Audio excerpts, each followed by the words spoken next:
सभी हमारे पत्रकार साथियों को नमस्कार।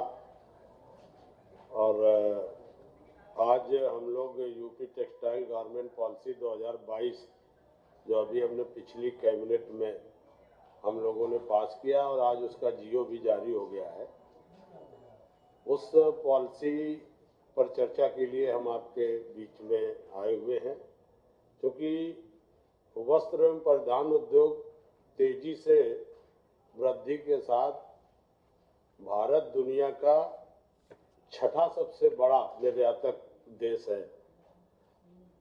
और हमारे संकल्प पत्र में भी जो भारतीय जनता पार्टी ने चुनाव में जो संकल्प पत्र दिया था, उसमें भी प्रदेश को ग्लोबल टेक्सटाइल हब बनाकर 10,000 करोड़ के निजी निवेश को आकर्षित करना और 5 लाख बेरोजगारों को रोजगार सृजन की नीति, इस नीति का मुख्य लक्ष्य है।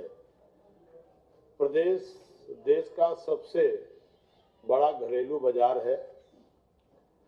यहाँ पर प्रशिक्षित श्रमिक हैं, बुनकर हैं। प्रदेश के वस्त्र उद्योग विकास संसाधनों की पर्याप्त उपलब्धता है। निवेश प्रक्रिया को आसान बनाने के लिए हम लोगों ने इस नीति में अनेक प्राविधान किए हैं। ऑनलाइन करना, निवेश हेल्प डेस्क, इस समस्या का निवारण की प्रणाली की भी व्यवस्था हम लोगों ने इसमें की है। प्रदेश के निवेश को आकर्षित करने और रोजगार को बढ़ाने, युवाओं को व्यवसाय में प्रोत्साहित करने, बुनकरों के बच्चों को स्वरोजगार से प्राथमिकता इस नीति में हम लोगों ने किया है। ये जो पॉलिसी वस्त्र उद्यमियों को आकर्षित करने हैं, तो हम लोगों ने प्रदेश में स्थापित होने वाली जो वस्त्र गारमेंट की प्रमुख रूप से जो हम लोग सुविधाएं दे रहे हैं, हमने आपको सबको पत्र दिया हुआ है, उसमें सब डिटेल है। सबसे बड़ी चीज है कि हम लोगों ने भूमि खरीदने में भी 25% की सब्सिडी, अगर कोई भी वस्त्र इकाई लगाने वाला हमारी किसी सरकारी संस्था से भूमि खरीदता है तो उसको हम 25% सब्सिडी देंगे। केवल गौतम बुद्ध नगर में हमने 15% किया, नहीं बाकी पूरे प्रदेश में 25% उसकी सब्सिडी है। और स्टैंप का जो शुल्क है वो 100% हम लोगों ने इस नीति में छोड़ा है। गौतम बुद्ध नगर में हमने 75% उसको सब्सिडी देनी है स्टैंप में, बाकी पूरे प्रदेश में 100% हम लोगों ने इसको छूट दिया है। प्लांट मशीनरी जब खरीदता है तो प्लांट मशीनरी खरीदने में ही हम लोगों ने 25% की सब्सिडी देने की नीति इसमें बनाई है। और जो बुंदेलखंड में या हमारे पूर्वांचल में जो उद्योग स्थापित करता है उसको 10% अतिरिक्त हम लोगों ने छूट देने का इसमें प्राविधान किया है। बड़ी चीज ये है कि इकाइयों को स्वयं के उपयोग हेतु जैसे सड़क है, जलापूर्ति है, जल निकासी है, विद्युत परियोजना की लागत जो लगती है उसमें 50% सरकार देने की बात कह रही है और 3 करोड़ रुपए का अनुदान हम लोग उसमें भी देंगे। जैसे ईटीपी है, डीजी सेटों के स्थापना हेतु जो भी लागत आएगी उसका भी 50%, अधिकतम 5 करोड़ रुपए प्रति इकाई। आंतरिक प्रशिक्षण की जो लोग व्यवस्था करते हैं उसमें 25%, अधिकतम 2.5 करोड़ रुपए। और staff quarter, worker hostel, dormitory के जो परियोजना का लागत आएगा उसका 25% और अधिकतम 5 करोड़ रुपए का हम लोगों ने छूट देने का प्राविधान इसमें किया है। प्लांट एवं मशीनरी हेतु जो ऋण लिया जाएगा उसका जो वार्षिक भुगतान होगा उसके ब्याज में 60% छूट देने का प्राविधान हम लोगों ने किया है, जो 7 वर्षों तक दिया जाएगा। और ये सब्सिडी 1.5 करोड़ रुपए होगी अधिकतम, और गौतम बुद्ध नगर में 75 लाख रुपए इस सब्सिडी को दिया जाएगा। जो नई इकाइयों में इलेक्ट्रिक सिटी ड्यूटी रहती है तो वो 100% छूट दिया गया है। इसमें कोई इलेक्ट्रिक सिटी ड्यूटी उसको 10 वर्ष तक नहीं देनी पड़ेगी। और मेगा, जैसे मेगा सुपर मेगा गारमेंट इकाइयां हैं उसको 3200 रुपए प्रति श्रमिक और प्रतिमाह रोजगार सृजन के लिए 5 वर्ष तक अनुदान दिया जाएगा। 3200 रुपए प्रति श्रमिक सरकार देगी ताकि रोजगार का सृजन ज्यादा से ज्यादा हो उन इकाइयों को। इसी तरह से निर्यात को बढ़ाने के लिए नई इकाइयों को फैक्ट्री से पोर्ट तक माल ले जाने के लिए उसमें भी हम लोगों ने छूट की व्यवस्था की है। प्रथम वर्ष 2 वर्षों तक 75% है, फिर उसके बाद 50% है 2 वर्षों तक, और जब 4 वर्ष हो जाएंगे तो उसके बाद वो 25% तक। तो 5 साल तक हम प्रोत्साहन देने के लिए ये भी छूट का प्राविधान हमने इस नीति में रखा है। जैसे रेशम हमारे यहाँ पैदावार कम है, खपत बहुत है, हम लोग बहुत मार्केटिंग करते हैं, इधर उधर से लाते हैं। हमारे यहाँ 300 मेट्रिक टन रेशम पैदा हो रहा है। इसकी पैदावार यहाँ बढ़े इसके लिए भी हमने काफी प्रयास किए हैं। अगर रेशम उद्योग प्रोत्साहित है तो हम लोगों ने 1 करोड़ की लागत वाली जो रीलिंग इकाई लगेगी उसमें 15% तथा सब्सिडी 1 करोड़ या इससे अधिक पूंजी निवेश करने की रीलिंग इकाई होगी उसको 20% कैपिटल सब्सिडी हम लोगों ने देने का इसमें प्राविधान किया। लखनऊ हरदोई में हम लोगों ने 1000 एकड़ भूमि चिन्हित की है जो पीएम मित्रा योजना अंतर्गत भारत सरकार से मेगा एग्रीकल्चर टेक्सटाइल पार्क जो हम लोग बना रहे हैं उसमें 500 करोड़ हमें मिलना है। उस काम को हम शीघ्र शुरू करने जा रहे हैं बहुत जल्दी, जिसमें बहुत बड़ा पार्क हमारे लखनऊ के बगल में ये डेवलप होगा और एक हब बनेगा। इसी पार्क में 50 व्यक्तियों को जो रोजगार देने वाला इसमें कोई यूनिट लगेगी उसको, उन इकाइयों को विद्युत ट्रैली में भी हम लोग 2% छूट देने जा रहे हैं। 2 रुपए प्रति यूनिट हम लोग उसमें छूट देंगे, लेकिन शर्त ये होगी कि वो रोजगार सृजन करे, कम से कम 50 लोगों को रोजगार दे। तो इस तरह से, और उसका अधिकतम हमने 60 करोड़ रखा है कि 60 करोड़ रुपए 60 लाख रुपए उसकी छूट हम लोग देंगे। इस तरह से युवा वर्ग को आकर्षित करने के लिए जो हमारे उत्पादन है, डिजाइन है, विपणन है, निर्यात है, संबंधित रोजगार करने को जो प्रोत्साहन दिया जाएगा, इसमें भी बुनकर के बच्चों को वरीयता दी जाएगी। जो हमारे बुनकरों के बच्चे पढ़ लिख करके बेरोजगार रहते हैं तो उसको भी हम लोगों ने इस नीति में जोड़ा है। उत्पादन के क्षेत्र में संबंधित जो हमारे प्रदेशवासियों को वित्तीय सुविधाएं जो हम लोग दे रहे हैं उसमें नया रोजगार प्रारंभ करने के लिए शासकीय जो हमारे प्राधिकरणों से कोई जमीन क्रय करेगा उसमें उसको वरीयता दी जाएगी।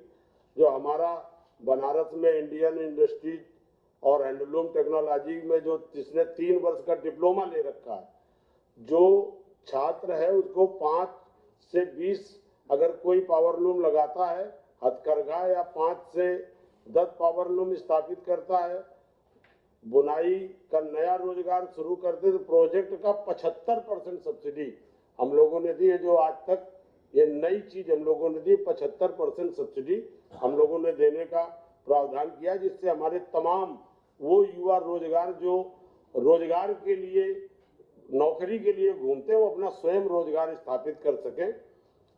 टेक्सटाइल में हमारे टेक्सटाइल डिजाइन या फैशन डिजाइन के स्नातक के जो उत्तीर्ण गारमेंट के अप्रैल या इसमें होम के जो फर्निशिंग क्षेत्र के जो रोजगार प्रारंभ करने, इसमें भी हम लोगों ने काफी किया। प्राधिकरण की जो भी जमीन फ्लैटेड फैक्ट्री लेगा उसको 5% 5 वर्ष तक 50% का अनुदान हम लोग किराए की छूट में देंगे, ताकि वो अपना रोजगार को प्रोत्साहित कर सके।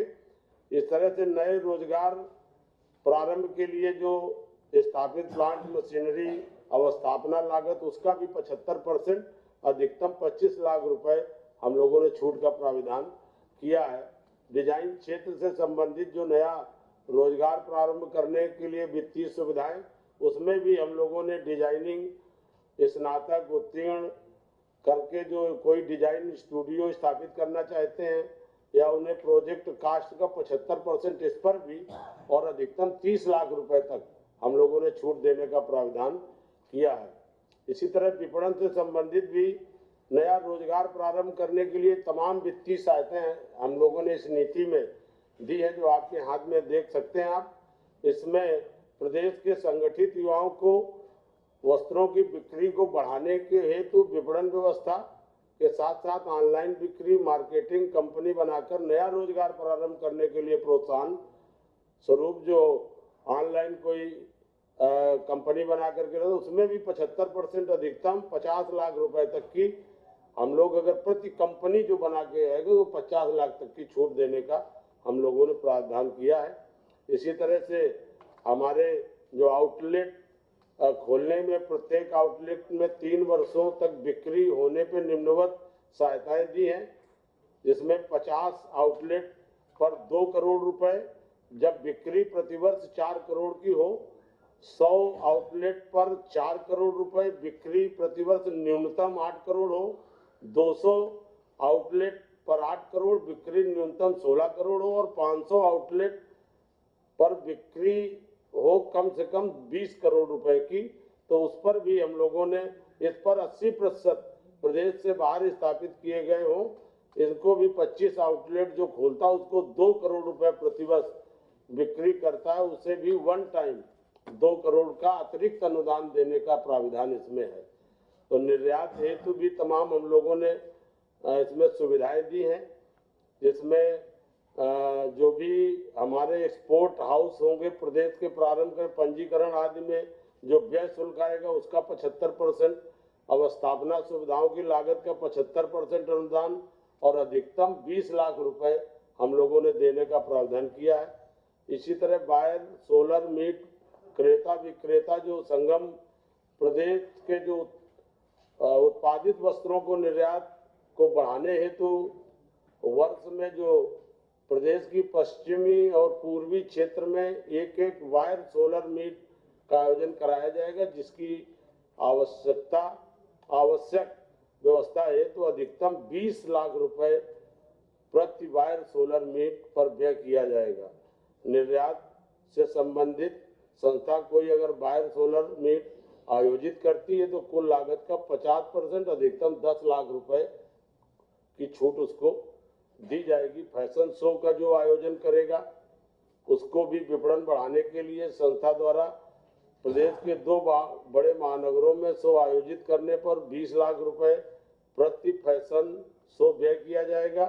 इसी तरह निर्यात मेले में एक्सपो आयोजन के लिए भी हमने जो इसमें व्यवस्था की है, प्रदेश में देश के प्रमुख व्यापारिक केंद्रों के वर्ष में एक बार 14 दिवसीय उत्तर प्रदेश हैंडलूम सिल्क खादी उत्पादों की बिक्री हेतु एक्सपो का आयोजन कराया जाएगा, उसको 70 लाख रुपए उस पर व्यय किया जाएगा।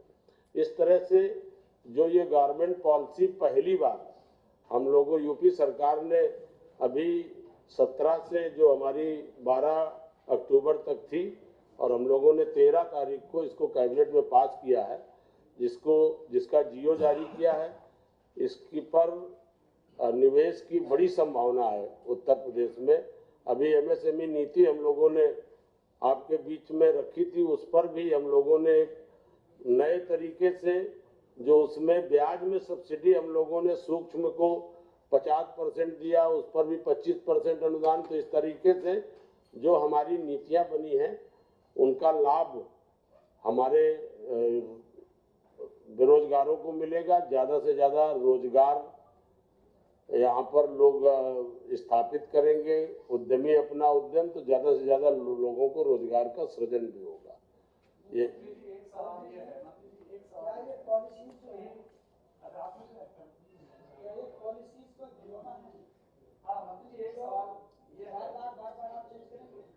उत्तर प्रदेश में इस प्रकार की नीतियां कई बार चाहे वो उद्योग से संबंधित हो या आपके टैक्स से संबंधित हो, बार-बार नीति बदलने का इसका लाभ क्या है? और फिर क्या ये नीति आप लोगों ने विशेषज्ञों की मदद से तैयार की है या फिर अपन मुख्य सचिव के फैसला बैठक में होता है? तो देखिए, नीति हमने जो बनाई है, तो जितने भी हमारी यहाँ उद्यमियों की संस्थाएं हैं, जो उद्यम चलाते हैं, जो उद्यम लगाए हैं, उनसे राय लेकर के उनकी जो सुझाव आए हैं, ज़्यादा से ज़्यादा उन सुझावों को हम लोगों ने इसमें शामिल किया है।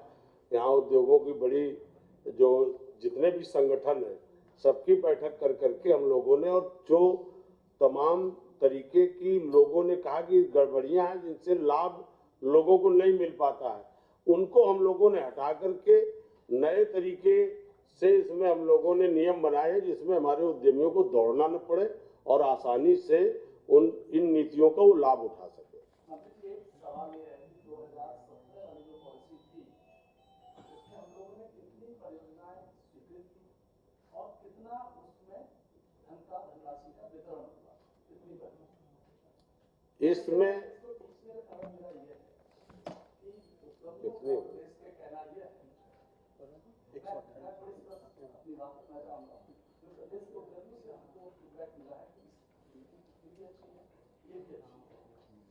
लेकिन इसमें इतने कंडीशंस लगा दी जाती हैं कि हमको योजनाओं का लाभ नहीं मिल पाता है। सरकार ने तो नीति बना दी, लेकिन अधिकारियों ने उसमें कंडीशंस लगा देते हैं, नीचे जाते हैं और कंडीशंस लगा देते हैं। वो जो आपने सवाल किया कि उत्तर प्रदेश में कितनी परियोजनाएं पिछली नीतियों में आई, तो लगभग 128 परियोजनाएं हमारे उत्तर प्रदेश में स्थापित हुई है, जिनपे लोग प्रक्रिया पे है, जिसमें 31 परियोजनाओं का लेटर ऑफ कंफर्ट जारी हो चुका है, जिन पे काम चल रहा है, और उन तमाम लोगों के सुझावों को भी इसमें शामिल किया गया है। नहीं, ये गवर्नमेंट पॉलिसी की बात है। जी जी जी जी।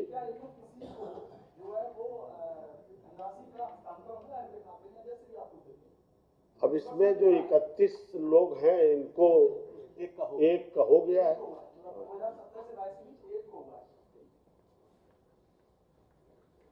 31 लोग प्रक्रिया में हैं, वो पाइपलाइन में है, वो ले सकते हैं। एक को जब ले 25 लाख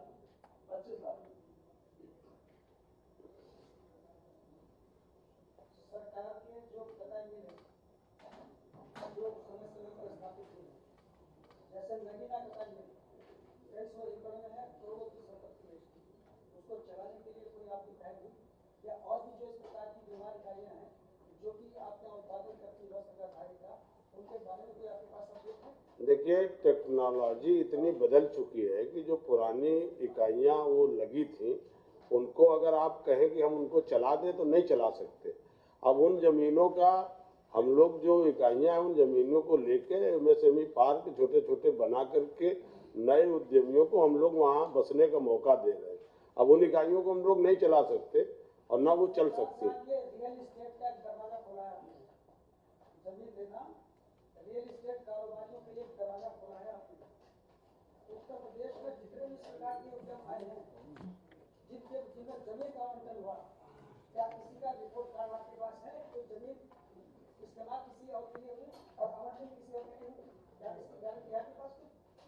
देखिए, जो जमीन हम लोग उद्यमी को फैक्ट्री लगाने के लिए देते हैं उसमें समय सीमा भी चिन्हित रहती है, और अगर वो नहीं लगाते तो उनको नोटिस दी जाती है कि वो लगावें, और उसके बाद भी नहीं लगाते तो उनका अलॉटमेंट कैंसिल किया जाता है।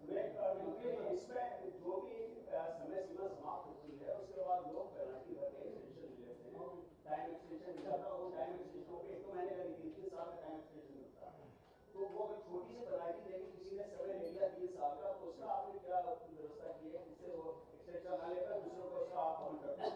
देखिए, हमारा उद्देश्य है उद्यमी के उद्योग को प्रोत्साहन देना। अगर वो हमारे नियम के अनुसार कुछ पेनाल्टी दे करके और वो कहता है, हलफनामा देता है कि हम इसको इतने दिन में और स्थापित कर लेंगे, इस कारण से हम नहीं कर पाए, तो हम लोग उसको अवसर देते हैं कि वो उस उद्यम को स्थापित कर ले और उसको आगे बढ़ावे, उसको चलावे। सर, मेरा कहने मतलब है कि आप नोएडा या गाजियाबाद मोनिका सिटी चले जाइए या कहीं चले जाइए, झांसी देख लीजिए या कुर्सियों पे देख लीजिए, कितनी ऐसी इकाइयां हैं जहां पर 8-10 साल हो गए उनका आवंटन चाहिए, लेकिन वहां पे कॉम्प्लीट वो जो है, जो भी आपने प्रश्न किया, बड़ा महत्वपूर्ण प्रश्न है। अभी हमारे मुख्यमंत्री जी ने हम लोगों को निर्देश दिया है, तो जो हमारे भारी उद्योग के लोग हैं, जो हमारी एमएसएमई की जहां जहां पर जिन इकाइयों बंद हैं, जो काम नहीं हो रहे, हम लोग उनकी पूरी रिपोर्ट ले रहे हैं और उन पर हम लोग कार्रवाई करेंगे। अगर वो अब तक जमीन लेकर के खाली रखे हैं और अभी तक उन्होंने अपना उद्योग नहीं लगाया है, तो उनसे जमीन खाली कराई जाएगी, उनको कैंसिल किया जाएगा। इस प्रेस नोट में पिछले काल का कोई ऐसा अध्ययन शामिल नहीं है जिस पर विश्वास किया जा सकता हो कि ये भरोसेमंद है? क्या नहीं है? साइन कुछ अध्ययन होते हैं, ऐसे रेशम के ऊपर क्या हुआ, रेशम उत्पादन पर क्या हुआ, तो ये बहुत बड़ा इशू है। देखिए, रेशम उत्पादन पर माननीय मुख्यमंत्री जी भी चिंतित हैं। 300 मीट्रिक टन रेशम पैदा हो रहा है हमारे यहाँ। हम लोगों ने अभी रेशम पर करीब 48 जनपदों में पैदा, जितना फार्म हाउस था यहाँ हो रहा था, हमने उसको देखा कि इस पे जहाँ जहाँ ये नहीं कर सकते हैं तो उसको हम लोग कुछ जनपदों से हटाया है, और अब ये प्रयास है 50 मीट्रिक टन इस साल उत्पादन बढ़ रहा है। अभी हमारी कर्नाटक सरकार ने बनारस में सबसे ज्यादा रेशम की खपत है। 300 मीट्रिक टन अकेले हमारे बनारस के बुनकरों को चाहिए, जो साड़ी में वो इस्तेमाल करते हैं। अभी तक वो चाइना से, कोरिया से, इधर उधर से आयात करते थे, उनको नहीं मिल पाता था। हम लोगों ने, हमारी जमीन पड़ी थी एक्सचेंज की बीच सिटी में, हमने उनको, कर्नाटक सरकार को जमीन दी, वहाँ के नारायण देवड़ा मंत्री को बुलाया, उनकी पूरी टीम आई और वो सस्ते दामों पर हमारे को रेशम देंगे। और उन्होंने पहली बार ये कहा, कर्नाटक हमसे छोटा प्रदेश है और कर्नाटक में 1,39,000 मीट्रिक टन रेशम पैदा हो रहा है, हम 300 मीट्रिक टन कर रहे हैं, उनके यहाँ धागा 79,000 मीट्रिक टन पैदा हो रहा है। तो हमारे यहाँ के जो अधिकारी, हम लोगों ने जो बैठक ली, अभी तक वो यही बता रहे थे कि सर यहाँ मौसम का ऐसा नहीं वातावरण रहता है कि वो कीड़ा पनपे, लेकिन उन्होंने कहा नहीं, ऐसा नहीं है, कोई टेक्नोलॉजी अब हमारे यहाँ किसानों को भेजिए।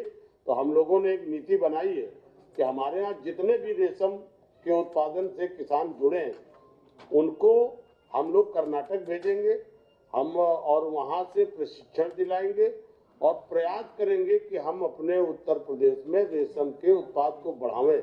क्योंकि उनके यहाँ जो उन्होंने आंकड़े दिए कि 1 एकड़ में 1,90,000 2 लाख तक हमारा किसान पैदा करता है, जिसमें 35 से 40 हजार रुपए खर्च, लगभग उसको 1.5 लाख रुपए प्रति एकड़ बचत होती है।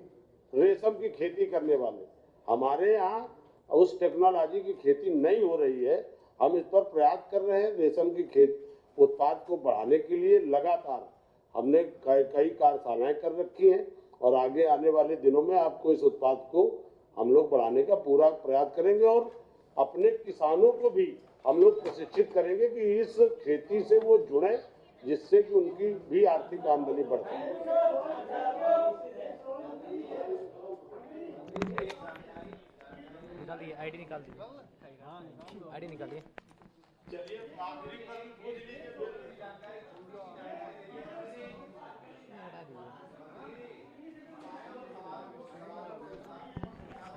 क्या नहीं?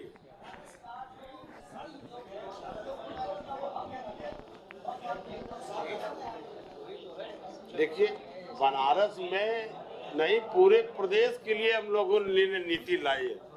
75 जनपदों में जो जहां होगा उसके लिए